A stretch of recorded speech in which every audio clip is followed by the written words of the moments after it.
The blizzard descended upon the small town of Pine Ridge with unexpected ferocity, transforming the familiar landscape into a treacherous world of white. Wind howled through the streets, piling snow against storefronts and making roads nearly impassable as darkness fell on what locals would later call the worst winter storm in 30 years. In life's most crucial moments, character isn't crafted but revealed, stripped of pretense and laid bare by circumstances that leave no room for anything but truth. It's in these unplanned intersections of lives, these chance encounters during our most vulnerable hours, that destinies sometimes shift in ways no one could predict. In a humble auto repair shop on the edge of town, this is how our story begins with Jack Miller, a 38-year-old mechanic whose calloused hands and quiet demeanor masked a heart that had weathered its own private storms. With the day's last light fading and the shop's closed sign already illuminated, Jack was preparing to face the treacherous drive home when the sound of a sputtering engine and a gentle knock on the garage door changed the course of 2 lives forever. Jack Miller, 38 years old, was the owner of Miller's Auto Repair, a modest establishment that had served Pine Ridge for nearly a decade.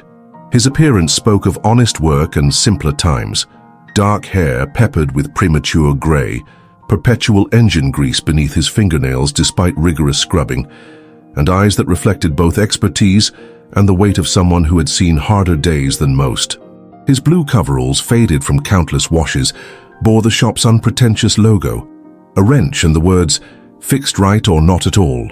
15 years ago, Jack had been Jack Miller Jr., promising engineering student at State University with a full scholarship and dreams of designing revolutionary electric vehicles. Professors praised his natural understanding of mechanics, his innovative thinking, and his hands-on approach to problem-solving. His senior project, an efficient battery recycling system, had caught the attention of several major manufacturers. The future stretched bright before him, filled with possibilities. Then came the call that changed everything. His father, Jack Sr., had suffered a massive heart attack in the small garage where he'd fixed cars for 30 years. By the time Jack made the 4-hour drive home, his father was gone, leaving behind a struggling business, a mountain of medical debt, and a mother paralyzed by grief and early onset dementia. Without hesitation, Jack had deferred his final semester, intending to settle his father's affairs before returning to complete his degree. Days became weeks, weeks became months. His mother's condition worsened, requiring constant care. The family business, his father's legacy, faced foreclosure. One by one, Jack's classmates graduated, accepted positions, and moved forward while Jack remained in Pine Ridge, gradually accepting that his former path had closed. Now, Jack's days started at 5 a.m. with a check on his mother at Sunny Pines Assisted Living, where he'd finally placed her 3 years ago when her care became more than he could manage alone. He arrived at the shop by 6:30, often finding locals who'd already dropped off vehicles with notes describing mysterious rattles or concerning smells. Jack knew every car in town by sound, could diagnose most problems with a quick listen, and kept a mental inventory of which farmers pushed their trucks too hard, and which teenagers needed gentle reminders about oil changes. The shop's financial situation remained precarious. Jack charged fair prices in a town where many struggled to make ends meet, often accepting payment plans or bartered services. Fresh eggs from the Henderson farm, homemade pies from Mrs. Wilson, snow plowing from Tom Gunderson. Last month, he'd fixed the Parker boys' ancient Honda for the cost of parts alone, knowing the teenager needed reliable transportation for his new job at the supermarket. Jack's modest home, the same one he'd grown up in, stood 2 miles from the shop. Its mortgage was his father's last debt, nearly paid off after years of careful budgeting. The refrigerator contained simple bachelor fare, sandwich fixings, microwave meals, and bottles of the local beer. The living room held his father's worn recliner and shelves of engineering textbooks Jack still studied at night, keeping his mind sharp, even as his dreams of using that knowledge had faded. Every Sunday, Jack visited his mother, though she rarely recognized him anymore. He brought fresh flowers and sat reading aloud from the adventure novels she'd loved when he was a child. The nursing staff commented on his unwavering devotion, but Jack saw no virtue in it, just duty, love, and the choices that defined a man's character. That particular Thursday, the day of the blizzard, had been unusually quiet. Most Pine Ridge residents had heeded the weather warnings and stayed home. Jack had spent the afternoon catching up on paperwork and inventory, planning to close early to beat the worst of the storm. As 5 o'clock approached, with snow already piling up in the parking lot, he'd switched off the main shop lights and was locking the tools in the storage cabinet when he heard it. The distinctive sound of a struggling engine, followed by silence, then the soft tap of knuckles on metal. Someone was at the garage door, seeking help in a storm no one should be out in. It was just after 5:30 p.m. when Jack heard the distinctive sound of a vehicle in distress. The blizzard had intensified dramatically in the past hour, wind hurling snow against the shop windows with such force that the glass occasionally rattled in its frames. The weather service had upgraded the storm warning to a full emergency, advising all residents to remain indoors until morning. Jack had just texted his neighbor to check on his mother's cat, when he heard the coughing sputter of an engine clearly on its last legs, followed by silence. Jack paused, listening. Perhaps they'd continue on to the gas station down the road, or turn around and head home. Then came the gentle but persistent knock on the large metal garage door, timid but determined. With a sigh that created a small cloud in the rapidly cooling workspace, Jack set down his toolbox and made his way to the entrance. He pulled the door up just enough to peer out and was met with a blast of frigid air carrying snowflakes that immediately began melting on the concrete floor. Outside stood an elderly woman, surely in her 80s, practically disappearing inside a coat at least 2 sizes too large. Her white hair peeked out from beneath a knitted hat, and her gloved hands trembled slightly, though whether from cold or age was difficult to determine.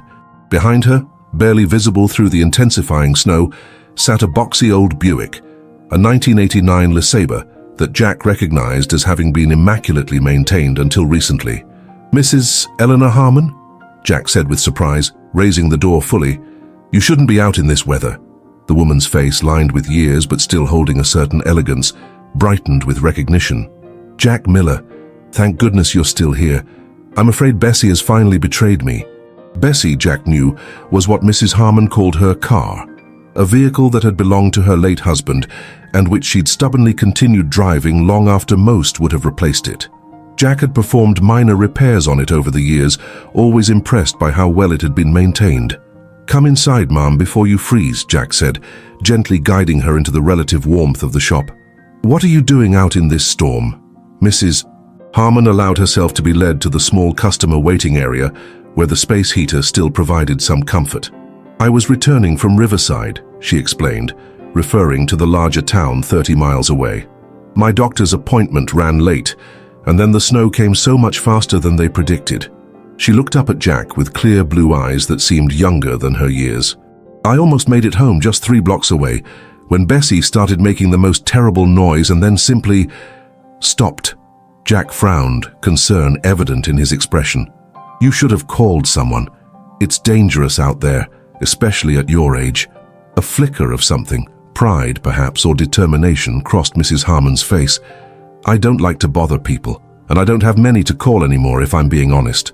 Jack knew this to be true. Eleanor Harmon had once been a fixture in Pine Ridge, the high school English teacher, who had taught generations of students, including Jack himself. Her husband, the town's only dentist, had passed nearly a decade ago. They'd never had children, and as far as Jack knew, her remaining family lived somewhere out west and rarely visited.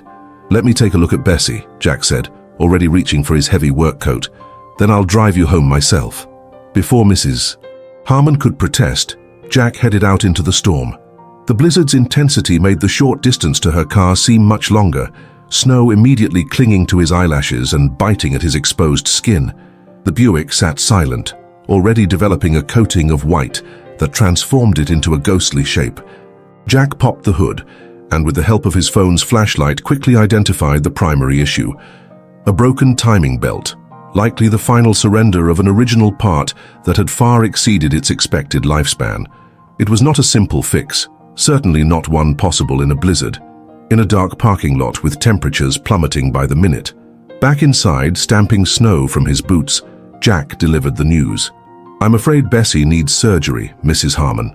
Timing belt's gone, and at her age there might be valve damage too." The elderly woman's shoulders slumped slightly. "I suppose it was inevitable." What might something like that cost to repair? Jack hesitated. The parts alone would run several $100s, the labor several hundred more. For a car of that age, the repair would likely exceed its value, a fact they both knew but neither wanted to acknowledge. "Let's not worry about that right now," Jack said kindly. "The important thing is getting you home safely. I can tow Bessie into the garage where she'll be protected, and we'll figure out the rest tomorrow when this storm passes." Mrs. Harmon looked at him with surprising sharpness. "I may be old, Jack Miller, but I won't be coddled. What would the repair cost?" Jack met her steady gaze with equal directness. "Around $1,200, give or take. And to be completely honest, ma'am, on a car with that mileage, it would be throwing good money after bad," she finished for him, a sad smile touching her lips. "Henry always said I was too sentimental about this car. I suppose he was right." Something in her expression, the mixture of dignity and vulnerability, stirred a memory in Jack. He recalled sitting in her English class as a teenager, struggling with Shakespeare while his father worked double shifts to keep their own family car running. Mrs. Harmon had stayed after school for weeks, helping him understand Hamlet, never once making him feel lesser for his initial incomprehension. "Tell you what," Jack heard himself saying, "let me get Bessie inside and take a better look. I've got some refurbished parts that might work. We'll figure something out that makes sense." Mrs. Harmon studied his face, clearly recognizing the kindness beneath his professional demeanor. "You always were one of my most honorable students, Jack." Outside, the storm howled with increasing fury as Jack connected the tow chain to bring Bessie in from the cold, unaware that this simple act of decency would alter the course of his life in ways he couldn't possibly imagine. 3 weeks after the blizzard, Pine Ridge had returned to its normal winter rhythm. Streets were clear, businesses open, and the storm had become another tale to be exchanged over coffee at the local diner. At Miller's Auto Repair, Jack had settled back into his routine, though with one notable change. In the corner of the lot sat a 1989 Buick LeSabre with a new timing belt, refurbished valves, and fresh fluids throughout. Jack had indeed fixed Mrs. Harmon's beloved Bessie, spending evenings after regular business hours carefully rebuilding what could be salvaged and calling in favors for parts that couldn't. When Mrs. Harmon had returned to inquire about payment, Jack had simply handed her the keys and a modest bill for parts only, roughly 1/5 of what the repair should have cost. "Consider the labor my thanks for teaching me to appreciate Hamlet," he'd said when she protested the reduced bill. "Without you, I might never have graduated." Mrs. Harmon had accepted with a grace that acknowledged his pride while respecting her own. She'd paid the bill promptly, adding a basket of homemade cookies that Jack had shared with his other customers. Life had continued. The incident, while pleasant, had faded into the background of Jack's busy existence until the bell above the shop door chimed on a quiet Tuesday afternoon. "Mr. Miller?" A man in an immaculate suit stood in the doorway, looking distinctly out of place among the tools and engine parts. "I'm Richard Dunning from Blackwood Dunning and Associates. I was hoping to have a word." Jack wiped his hands on a shop rag, instantly wary. In his experience, men in suits rarely brought good news to small business owners. "What can I do for you?" "It concerns Mrs. Eleanor Harmon," the man said, producing a business card that identified him as an attorney. "I understand you're acquainted with her." A cold feeling settled in Jack's stomach. "Is she all right?" The lawyer's expression softened slightly.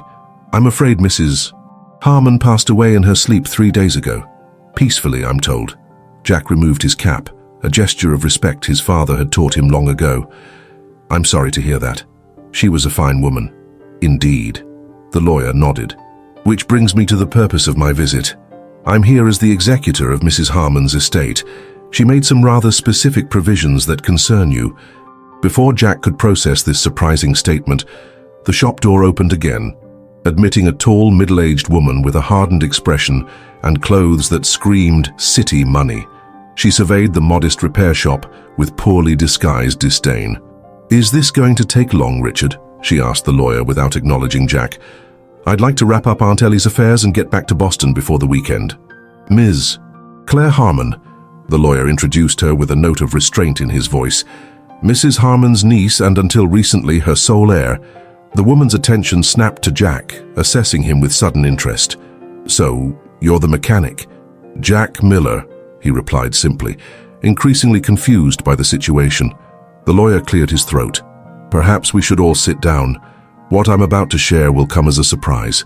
In the small customer waiting area, surrounded by the smell of motor oil and coffee, Richard Dunning opened his briefcase and removed an official-looking document. Mrs. Harmon revised her will the day after the blizzard, he explained. She was quite insistent about the changes, despite my suggesting she might want to take more time to consider. Claire Harmon made an impatient noise. To be direct, the lawyer continued, Mrs. Harmon has left the bulk of her estate to you, Mr. Miller. Jack stared at him, certain he'd misheard. That's not possible. I barely knew her. Nevertheless, the lawyer said, her instructions were explicit. With the exception of some personal items bequeathed to Ms. Harmon here and a donation to the local library, Mrs. Harmon has named you the beneficiary of her estate, including her home, investments, and approximately $1.7 million in liquid assets. The silence that followed was profound, broken only by Claire Harmon's sharp intake of breath. This is absurd, she finally said. Aunt Ellie was clearly not in her right mind. We'll contest it, of course. The lawyer turned to her with practiced patience. Mrs. Harmon underwent a complete cognitive assessment the day she changed her will, specifically to prevent such challenges. I conducted it myself, as did her physician. She was of entirely sound mind and quite determined. He turned back to Jack, who sat frozen in disbelief. She left you a letter as well. She asked that you read it privately. Jack sat alone in his father's old office at the back of the shop, staring at the sealed envelope the lawyer had left with him. The past hour felt surreal. Paperwork signed with trembling hands, explanations of assets and accounts that exceeded Jack's comprehension, and the barely contained fury of Claire Harmon as she stormed out, promising legal repercussions that the lawyer had calmly suggested would be futile. Now in the silence, Jack finally opened the envelope, addressed simply with his name in an elegant hand he recognized from red-inked comments on high school essays long ago. Dear Jack, if you're reading this, I've moved on to whatever adventure awaits us after this life. Don't be sad. At 87, I've had a full measure of days, and I've been ready to join Henry for some time now. You must be wondering why I've made such an unexpected decision regarding my estate. I suspect you're feeling uncomfortable, perhaps even guilty, as though you've received something you haven't earned. That reaction alone confirms I've chosen correctly. Let me explain something about my life that few in Pine Ridge know. Henry and I came from nothing. Both of us grew up during the Depression in families that struggled for basic necessities. Our education was hard-won through scholarships and night jobs. When success finally found us in midlife, we made a private pact. We would use our unexpected good fortune to recognize exceptional character when we found it. Over the years, we developed a habit of what Henry jokingly called integrity tests, deliberately placing ourselves in situations where strangers might help us, not because of who we were or what we could offer in return, but simply because it was the right thing to do. Most people, we discovered, will act honorably when others are watching, or when personal benefit is clear. Far fewer exhibit genuine character when they believe no one will notice or reward their actions. The night of the blizzard was not a planned test. My car truly did break down at the most inopportune moment, but your response was revealing nonetheless. You didn't see a wealthy old woman, you saw someone in need. You didn't calculate potential gain, you simply helped. And later, when you repaired Bessie for a fraction of the actual cost, you did so not for praise, but because your personal code of ethics demanded it. I've watched you over the years, Jack. I've seen how you sacrificed your promising future to care for your mother. I've observed how you treat everyone in this town with equal respect, regardless of their means. I've noted the kindnesses you think go unnoticed, the reduced rates for struggling families, the patient explanations to elderly customers, the free repairs for the high school students who can barely afford gas. Henry and I never had children of our own, a sadness we carried quietly. But if we had been blessed with a son, I would have hoped he'd have your integrity, your work ethic, and your compassionate heart. I have no doubt you'll use these resources wisely. Perhaps you'll expand your business, or finally pursue that engineering degree that circumstances forced you to abandon.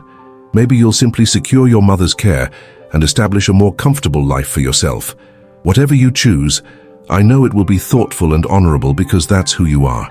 My only request is that someday, when the opportunity presents itself, you continue our tradition of recognizing exceptional character in unexpected places. With affection and absolute confidence in your future, Eleanor Harmon P.S. Bessie should go to someone who will appreciate her. I suspect you know just the person." Jack read the letter twice more, tears blurring his vision. The enormity of Eleanor's gift wasn't just the financial security it offered. It was the recognition of sacrifices he'd made without complaint, and the validation of choices he'd sometimes questioned in the loneliness of night. For the first time in 15 years, Jack allowed himself to imagine possibilities beyond the next week, the next month, the next overdue bill. The weight that had pressed on his shoulders for so long began to lift, not entirely, but enough to straighten his posture and raise his eyes to a horizon suddenly expanded. The shop phone rang, pulling Jack back to the present. Tom Gunderson's truck was making that noise again, and Mrs. Wilson needed her oil changed before her daughter visited this weekend. Life continued, work remained. But as Jack returned to the garage floor, there was a new lightness in his step, not just from financial freedom, but from the knowledge that someone had truly seen him, had recognized his quiet integrity, and had deemed it worthy of legacy. In the corner of the garage, Bessie sat waiting, her future as transformed as Jack's own. 18 months later, Pine Ridge barely recognized Miller's Automotive Engineering, the expanded facility that had once been Jack's modest repair shop. The original building remained, now freshly painted and expanded with an adjacent structure housing state-of-the-art diagnostic equipment and a small design studio where Jack worked on his innovations in electric vehicle battery recycling. On this crisp autumn morning, Jack moved through the facility with the same careful attention he'd always given his work, though now he oversaw 3 full-time mechanics who handled most routine repairs.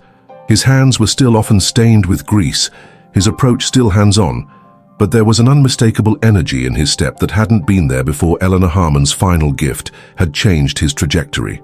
In the customer waiting area, now comfortable and welcoming with a small library and complimentary coffee station, hung a portrait of Eleanor alongside Jack's father. Beneath them, a plaque read, "In honor of those who saw potential where others saw only present circumstances." The bell chimed as the door opened, admitting a young woman in her early 20s with a hesitant expression. "Mr. Miller? The high school counselor said you might be hiring?" Jack recognized her immediately, Jessica Parker, younger sister of the boy whose Honda he'd fixed for parts only a lifetime ago. The Parkers had always struggled, a family of 5 living on a single income after their father's construction accident. "Jessica, come in." Jack smiled warmly. "I heard you were finishing up at community college." The girl nodded, nervously clutching a thin folder of credentials. "Their associate's degree in automotive technology. I know it's not much, but it's a great start," Jack interrupted gently. "And I happen to be looking for an apprentice for our new scholarship program." Her eyes widened. "Scholarship?" Jack led her toward the back office, passing through the main shop where a familiar 1989 Buick LeSabre sat in a place of honor, now fully restored and occasionally used by the high school driver's education program. A donation that kept Bessie in regular service while teaching new drivers to appreciate classic vehicles. "The Eleanor Harmon Technical Education Fund," Jack explained. "Full tuition for your bachelor's in mechanical engineering, practical experience here at the shop, and guaranteed employment after graduation if you want it." Jessica stared at him in disbelief. "But why me? There must be better qualified applicants." Jack smiled, remembering Eleanor's letter about recognizing exceptional character. "Your instructor at the community college mentioned how you repair your neighbors' cars for free on weekends, how you tutor younger students who struggle with the technical concepts, how you've never missed a day despite working nights at the convenience store." He opened the office door, revealing a wall of community service photos and educational certificates earned by his growing team. "This business isn't just about fixing cars anymore, Jessica. It's about recognizing potential and passing on opportunities. Eleanor Harmon taught me that." As understanding dawned on the young woman's face, Jack saw a reflection of himself years ago, capable hands and a determined spirit, needing only the chance to prove their worth. "So," he said, extending his hand, "when can you start?" Sometimes the most meaningful legacies aren't built of stone or inscribed in history books, but live on in the quiet actions that ripple outward through generations. A single act of kindness, a car repaired during a blizzard with no expectation of reward, can set in motion changes that transform not just individual lives, but entire communities. For Jack Miller and Eleanor Harmon, an unexpected encounter during a snowstorm became the bridge between past and future, connecting two souls who understood that true worth is measured not by possessions accumulated, but by character demonstrated when no one seems to be watching.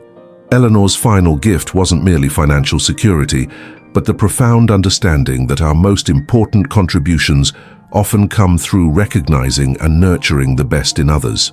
Jack's expanding circle of opportunity, mechanics trained, students supported, innovations developed, continues her legacy in ways no simple inheritance could achieve alone.